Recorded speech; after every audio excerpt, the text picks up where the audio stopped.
So we were talking about the Buddha's life, and he had just left the palace and his family, shaved off his hair, changed his clothes, left behind all his jewelry,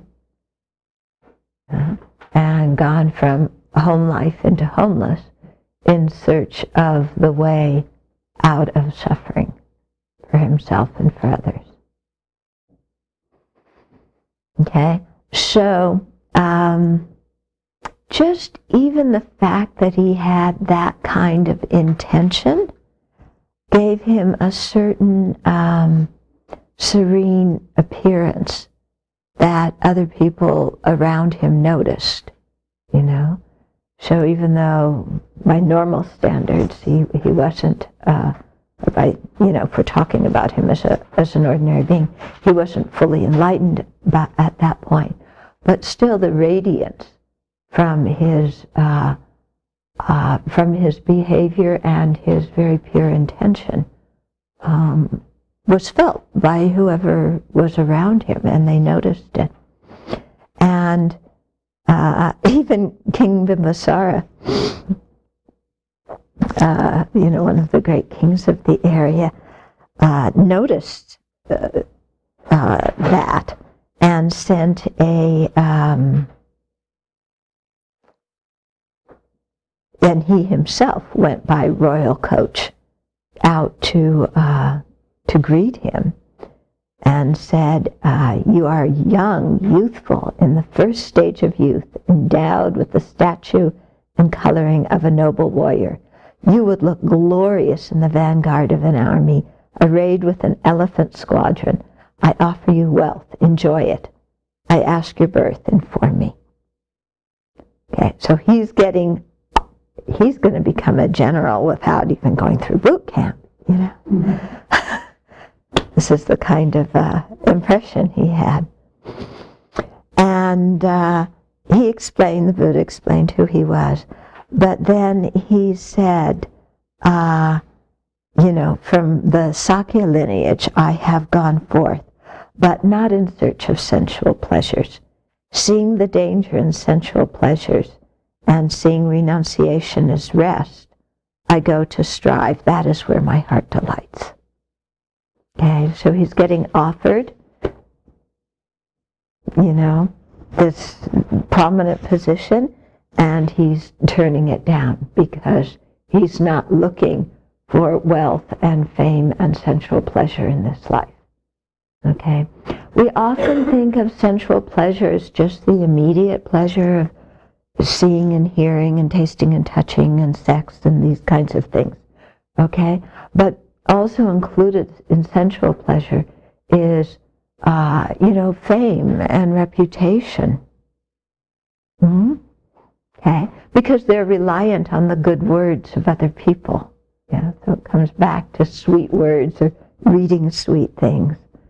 Yeah, we want, to progress up the ladder and get more and more status, more and more worldly respect. But that too is dependent on our senses, isn't it? Because we only have status and respect because there's other people who give it to us, and we only know about it because we see and hear certain things. Okay? So all of that kind of mental pleasure, or, we want to be popular and well-liked and respected and appreciated and loved. And all of that too, is a form of sensual pleasure. Yeah? It's kind of an emotional pleasure, but when you look, how do you get that emotional pleasure? It's through contact with different sense objects. Yeah, somebody touches you in a certain way, or somebody speaks to you in a certain way, and then you feel loved. Okay, or you feel appreciated. Okay, somebody gives you a certain piece of paper or a certain piece of metal, and you feel appreciated and like you're accomplished. It's interesting, isn't it? Yeah? How how there's these sense things, and then our mind makes this production and interprets it as some kind, as some kind of emotional fulfillment. Okay, somebody gives you a certain piece of paper with numbers written on it. Okay, that is labeled a paycheck. And if the numbers written on it are to your liking and to the liking of people around you, then you feel, oh, I'm successful in the world, I'm worthwhile. Yeah, and that's a big emotional feeling, isn't it? That we like to feel, and to some extent we need to feel.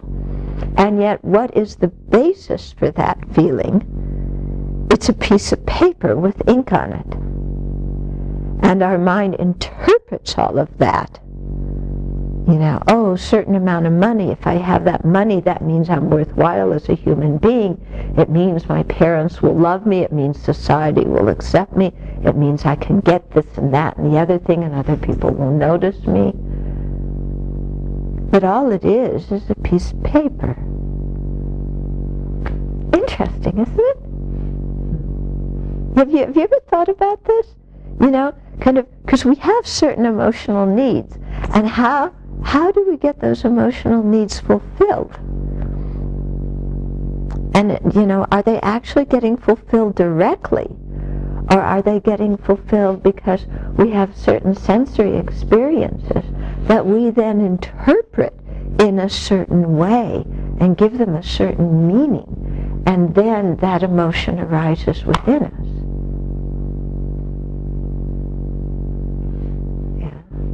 When you get a new office with your, what is it, the corner office? That's supposed to be the big one, So it's just a certain form, isn't it? It's a certain central object. But it's the corner office, and there's a brass plaque or wooden plaque with your name on it, and a title. And you come into work and you see that. And all of a sudden, it's like, I am a worthwhile human being. Yeah? I'm an efficacious, worthwhile human being that society values.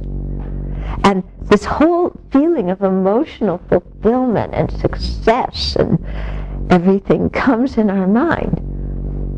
And yet, what's it based on? Yeah, the shape of a room and a plaque, yeah, or you get a medal of some sort, some piece of, they make the medal into certain things. Are bronze stars really made of bronze? They're purple hearts. What are purple hearts made out of? What are they made out of?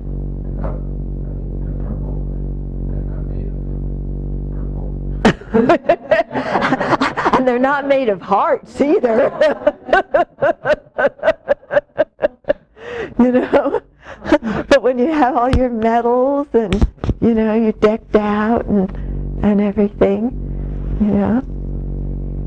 When Prince William got married, that was the uniform with all the badges and everything, and banners, and, and then that means that you are a worthwhile, high-status person.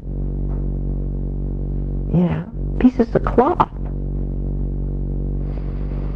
Yeah, so it's quite interesting, isn't it? How we take certain external things and they become symbolic of a lot of different emotional things.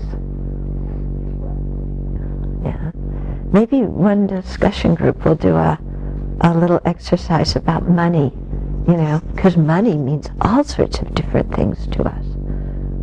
But I don't want to get off that topic just yet. But anyway, what the Buddha was saying here is, I'm not interested in that. I want freedom from the cycle of birth and death. Yeah, I want to be able to benefit others in the most worthwhile way. So I'm not going to be seduced with that appearance of seeming societal success. And that's difficult to resist, isn't it? when we're taught from the time we're little kids that this is what you have to do to be a good person and a worthwhile person. You know, so many emotional overlays to all of that. Yeah. So he turned the king down, and then he went off to seek a teacher, and he studied with 2 different teachers, and both of them were experts in different stages of single-pointed concentration. And with both teachers, he first mastered the doctrine, the words, and then he mastered the meaning. He learned the practice. He attained those states of single-pointedness. But he found them ultimately unfulfilling, because even having gained those deep states of concentration, he still was not free of cyclic existence, because he had not broken through the veil of ignorance. Excuse me. Okay, so although he actualized everything those teachers taught and became equal to those teachers in terms of meditative ability, he and both teachers offered him to be a co-leader of the whole group along with them. That's really status, isn't it? You know, your teacher says, you're as good as me, come lead the group together with me. Yeah.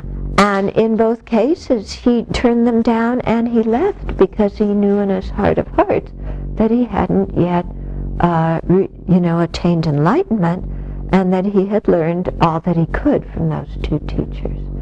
So although he was grateful to them, he knew that he had to go deeper in his own practice. Okay? And so then what he did is he went, he met 5 other ascetics, and they went to practice extreme asceticism. Now, in present-day Bodh Gaya, there is a dried riverbed. It used to be a wet riverbed. On the other side, when you go there, there's a place where the Buddha practiced ascetic practices for, I think it was 6 years. And, he really did a trip on himself. Okay? So here is when he goes to practice the austerities in the forest, he says, I thought, suppose that I, clenching my teeth and pressing my tongue against the roof of my mouth, were to beat down, constrain, and crush my mind with my awareness. So clenching my teeth and pressing my tongue against the roof of my mouth, I beat down, constrained, and crushed my mind with awareness. Just as a strong man seizing a weaker man by the head or the throat or the shoulders would beat him down, constrain him, and crush him, in the same way I beat down, constrained, and crushed my mind with my awareness. As I did so, sweat poured from my armpits, and although tireless persistence was aroused in me, an unmuddled mindfulness established, my body was aroused and uncalm because of the painful exertion. But the painful feeling that arose in this way did not evade my body or remain. So he was experiencing tremendous pain from this. The pain didn't disturb him particularly, but it was still quite painful. And then he thought, because that didn't do the trick. Then he thought, suppose I were to be absorbed in the trance of non-breathing. So he stopped the in-breaths and out-breaths by my nose and mouth. And as I did so, there was a loud roaring of winds coming out my ear holes, just like the loud roar of winds coming out of the smith's bellows. And, as he did this, extreme forces sliced through my head, just as though a strong man were slicing my head open with a sharp sword.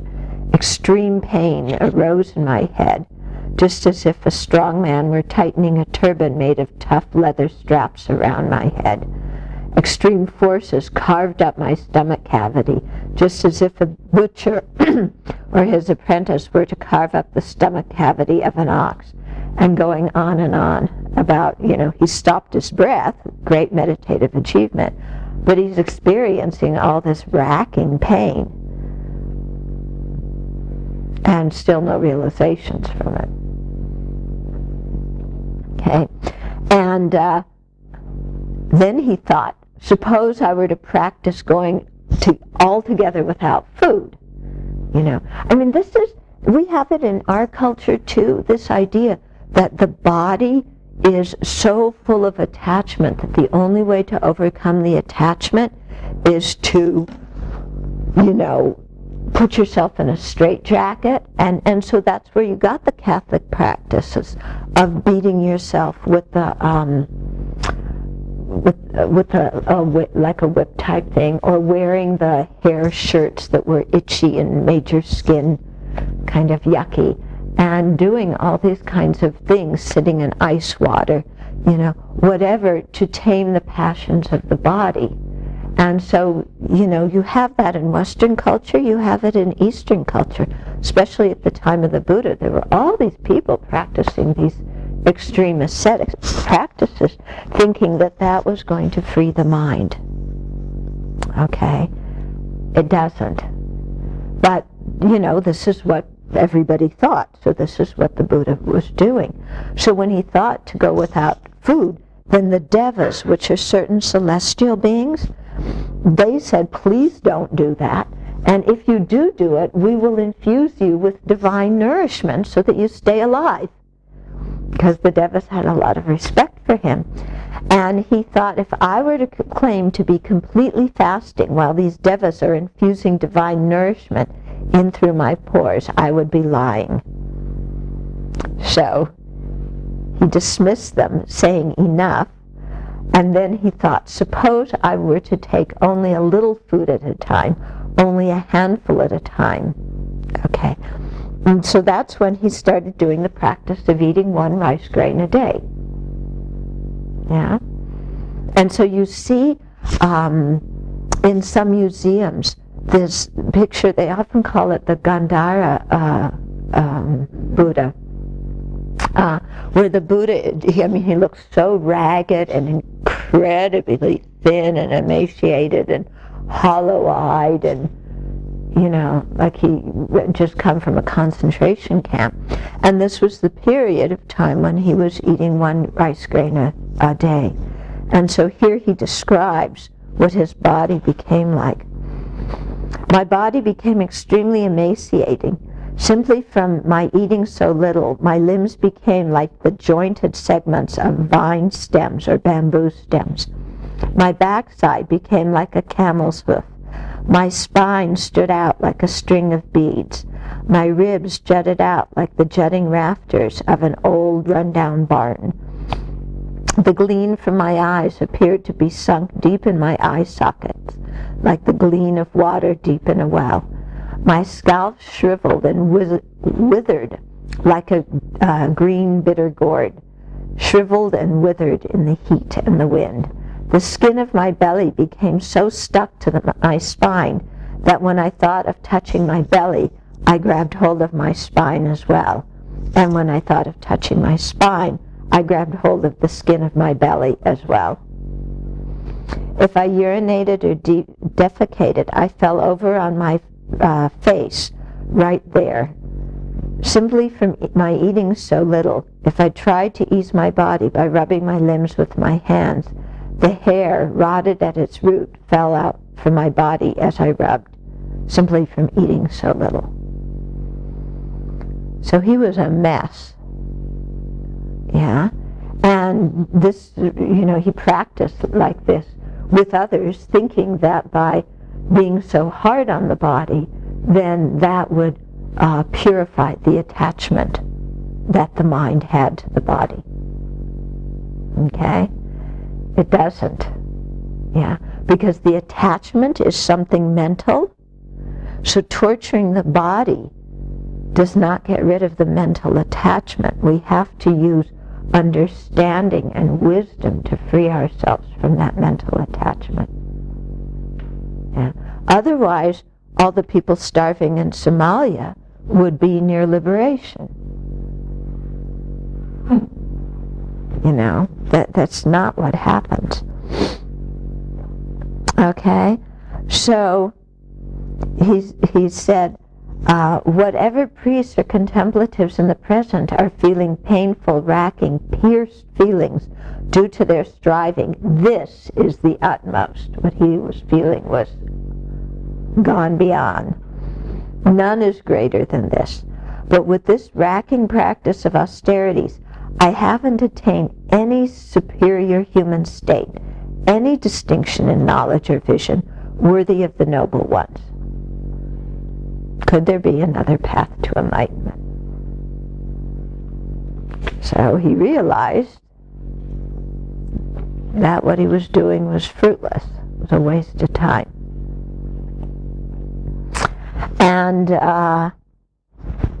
And so that's when he decided to eat something. A girl from the village, thinking that he was a tree spirit, came and offered him some rice with milk, and he ate that, and that restored the energy in his body. And then he crossed the river, and that's when he went and sat under the Bodhi tree in Bodh Gaya. Okay. In his practice, he had to confront a lot of fear and terror. Okay, something we have too, right?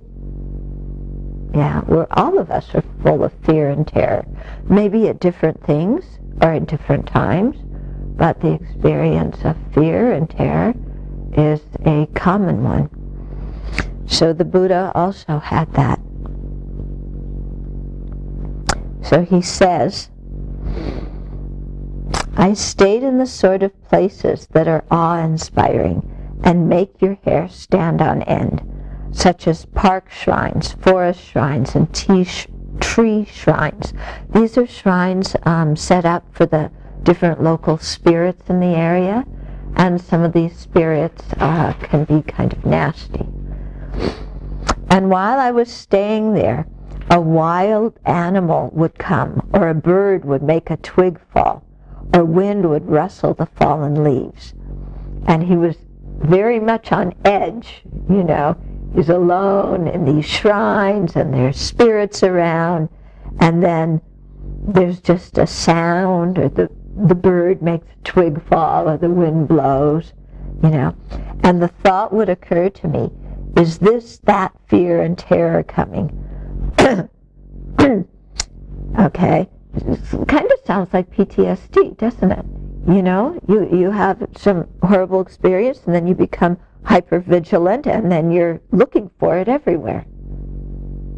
Yeah. Then the thought occurred to me, why do I just keep waiting for fear? It's beautiful, isn't it? Why do I sit here and accept my fear and just keep waiting for the other shoe to drop? Why do I just keep waiting for something horrible to happen? What if I were to subdue fear and terror in whatever state they come?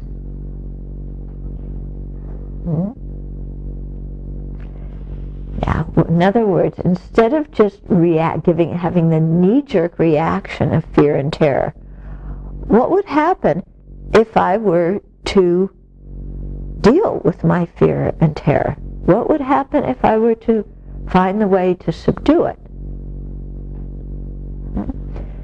I tell you the story, you've heard it many times, of the time I was on an international flight, and they were playing some movie with the beautiful woman and in a dark room, and the skeleton coming out of the closet behind her, and she turns and sees the skeleton and goes, ah!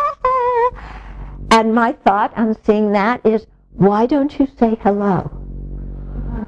Why don't you talk to him? Yeah. So this is the same thing, you know. We all have our buttons that produce fear and terror, and we just react instantaneously, you know. The rustle of the leaves, you know, the dropping of a twig, And we're like, all ready for something to happen. And that over-arousal physically and mentally gets us in a lot of messes, doesn't it? Because the situation isn't always what's happening, and yet our mind is projecting onto it the distress and the misery that we had from a previous situation. And this all happens so automatically, and then we just don't know what to do. Yeah. And so the Buddha is saying, what would happen if I were to subdue it? What would happen if I turned around and looked at the skeleton and said, hello? Yeah. Instead of assuming the skeleton is going to kill me and is going to be out to get me, what would happen if I talked to the skeleton? And I just said, hello, you're suffering. What's happening? Yeah. How did you get to the place of being a suffering skeleton, and how can I help you? Yeah. And then you showed some kind of kindness to that skeleton. Yeah. You extended your kindness, you extended some compassion. And then the skeleton felt, oh, finally somebody understands me. Because we're understanding ourselves. Instead of just knee-jerk reaction, we're understanding ourselves. We're giving ourselves some kindness, some empathy, some compassion. Yeah. Then the skeleton sits down, relaxes, tells us all its problems, and we listen and we pat its bony hand, pat its bony shoulder, and we say, yeah, I understand.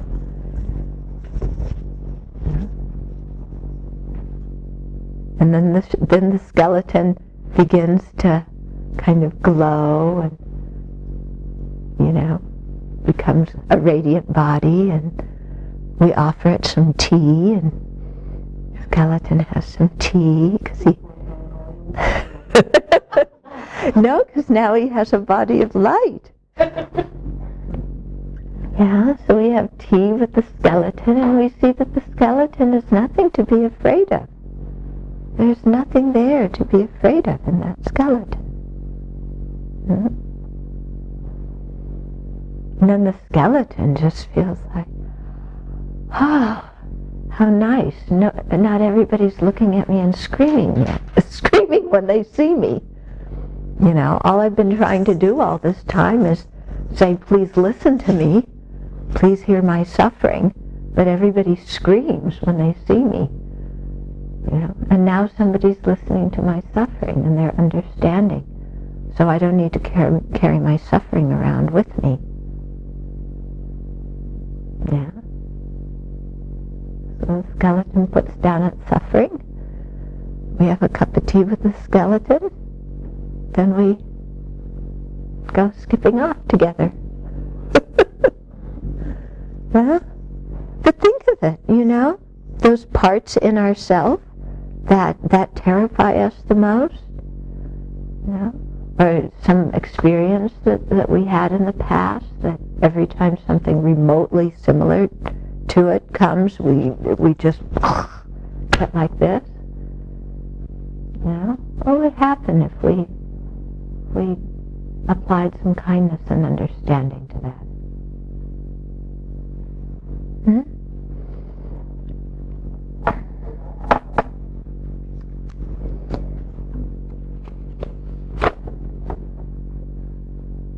So the thought would occur to me, is this that fear and terror coming? Then the thought occurred to me, why do I just keep waiting for fear? What if I were to subdue fear and terror in whatever state they come? So when my fear and terror came while I was walking back and forth, in other words, when I was doing walking meditation, I would not stand or sit or lie down. I would keep walking back and forth, until I had subdued that fear and terror. When fear and terror came while I was standing, I would not walk or sit or lie down. I would keep standing until I had subdued that fear and terror. And so on, In other words, whenever the fear and terror arose, instead of running away from it, he stayed with it. Yeah, and he stayed with it from kindness. And you can see in your meditation sometimes, incredible emotions arise in our meditation, don't they? Yeah, you can have outrageous anger. Some of the worst anger I've experienced has been when I'm sitting on a cushion and nothing is happening outside of me, but my mind is just raging. Yeah, or fear, or terror, or, greed. Terror, extreme fear. Yeah. So, you watch these emotions in your meditation, and your first instinct is, I'm getting off this cushion. I'm getting off this cushion, and I'm going to go have some ice cream. Right? Chocolate. Or I'm going to, turn on the, one of my machines and get engrossed in it. I cannot sit here. Yeah. You ever had that happen in your meditation? Yeah. So you kind of gently get up from your seat. You tiptoe to the back of the room, trying to pretend that it's just a stomach ache. And you open the door, sneak out the door, and then run as fast as you can. Right? Okay? But, what would happen if we sat there and just said, oh, this is fear and terror, or this is anger. It is not going to kill me. It is just a mental event. It is just a mental event. Not anything even physical in form that can do any damage to me. Doesn't have arms, doesn't have legs. It's just a mental state.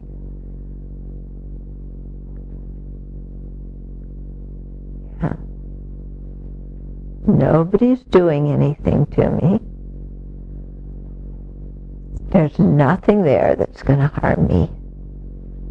This is an impermanent mental state, something that arose due to causes and conditions that is changing moment by moment by moment, that doesn't need any external cause to make it disintegrate, because by its very nature it can't be sustained another moment. Then your mind says, but it's gone on for 5 minutes. But each moment is a different moment. And if you watch it, it changes over time. Yeah, if you watch the anger, it changes over time. If you watch the fear, it changes over time. And so you turn your mindfulness and you watch that emotion, saying to yourself, it is an impermanent mental event that has arisen only because the causes and conditions for it exist. It's not something inherently existent. It's not something permanent and eternal. It's not something that has to be there. It only arose because the causes and conditions are there. And when the causes and conditions, that energy ceases, this mental state is going to cease. It is not who I am. It is not anything permanent, afflicting me. Just a temporary mental state. And so with wisdom, you activate your wisdom. So you're not just sitting there gritting your teeth, It's like, I got to it. I want to run out of the meditation hall so bad, but I can't. Especially after she gave that talk. Now everybody's going to know.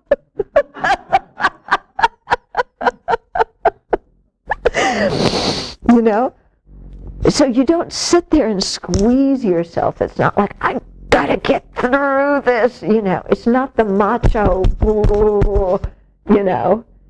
Yeah. Eighth thing before you swing across the forest. Tarzan, that's it, like Tarzan. Yeah. So it's not that. It's just you use wisdom. Use wisdom. This is just a mental event that came due to causes and conditions that is changing moment by moment, that can't sustain for a long time. Mm-hmm.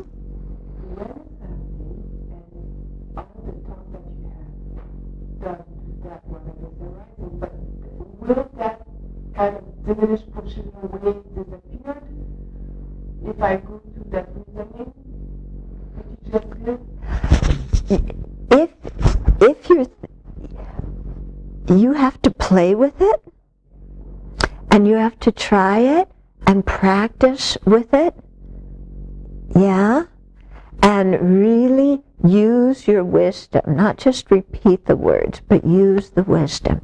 And at the beginning, to stay with it and to watch it and to know that it's nothing that's really going to hurt you. That there's nothing there that can really hurt you in any way. Nothing. Even though at that moment we feel like we're in the middle of hell. Yeah. And at first, our old reaction is very strong and we're gone. Yeah. But as we practice more and more and more, then the wisdom begins to win out.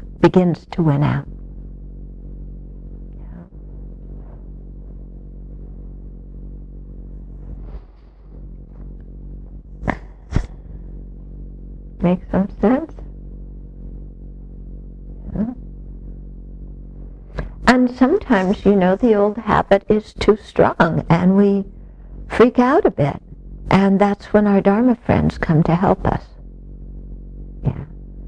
And they don't say, oh God, you left the meditation hall, you ran away, or oh God, look at you, you're falling apart. What a mess you are. Get yourself together, kid. No, your Dharma friends say, oh, yeah, I know what's going on. That's happened to me. You'll make it through. And our Dharma friends support us and encourage us, and they hold us up while we're going through our own internal hell. And then we come out of it and it's all over. And the sun rises the next day. Surprise! Yeah? And we see, oh, I've survived. I've survived.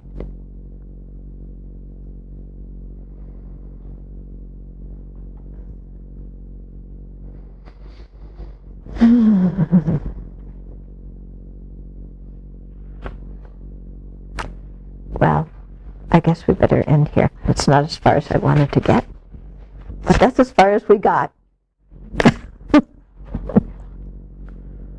Questions or comments? Yeah.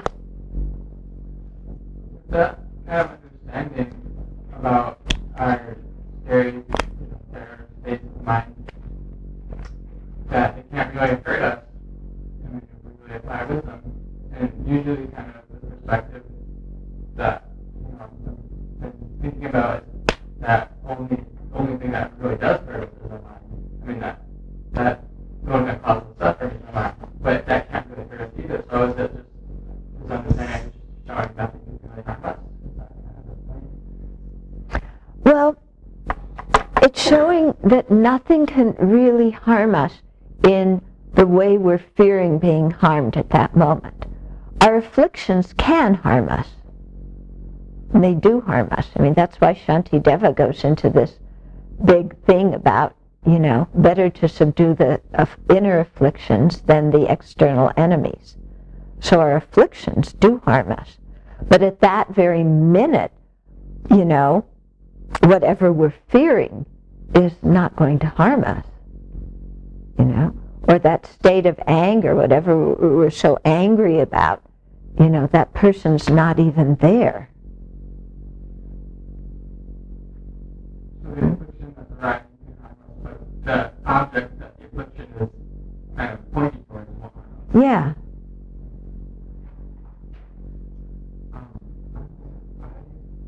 I get sort of mixed up because I get sort of afraid of, like, my fear has to do with, like hyper-stimulating sorts of things. And, so say, for example, like, I'm horrified, absolutely terrified, petrified of roller coasters. And so, I'm not going to get on a roller coaster. Like, maybe I should, I don't know. No, you don't need to get on the roller coaster to confront your fear. So then, how do I apply this? Like, when I think about a roller coaster, but once I'm standing at the seat and my mom, I'm a little kid and I'm like, you got to go on this or something, that's when it comes.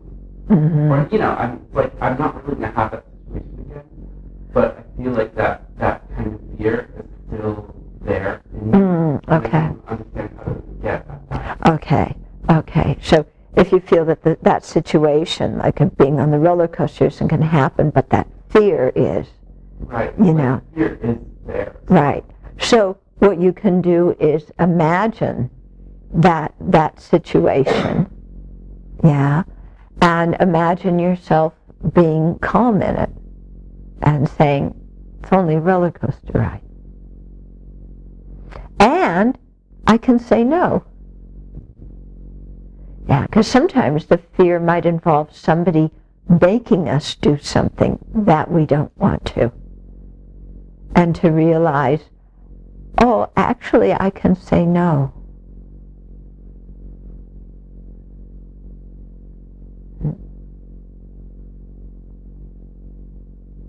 Okay?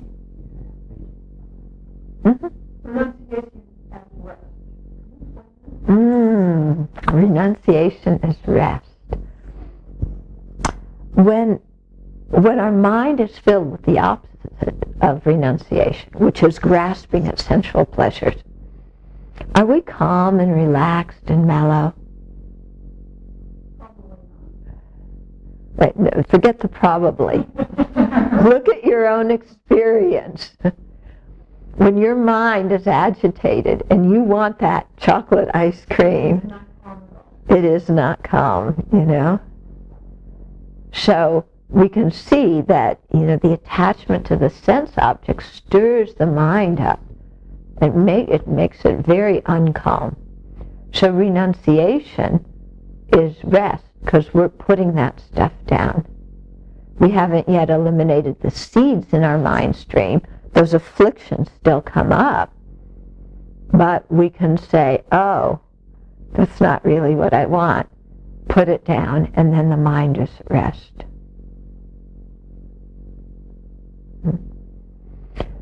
Because the state of wanting, we think that wanting and attachment is going to fulfill us and bring us pleasure. But the actual feeling of wanting, craving, needing, I've got to have, is very unpleasant. Yeah. When you really watch your experience, it's that thing of, like when they put the good cheese out in the evening and you're not eating in the evening, and it's going to be all gone by the morning and you're not going to get any. Right? And the mind is going, I want some of that cheese. I want some of that cheese. And it's not fair. Then we get our whole legal counsel involved. It's not fair they put it out at dinner. when I can't eat it?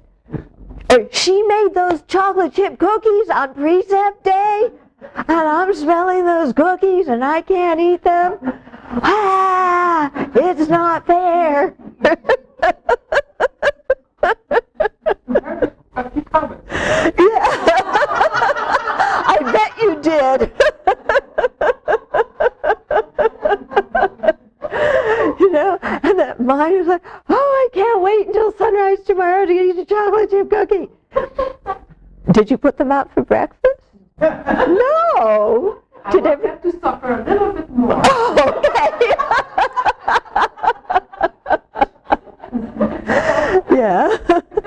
But we can see that state of wanting, of craving, is so much suffering, isn't it?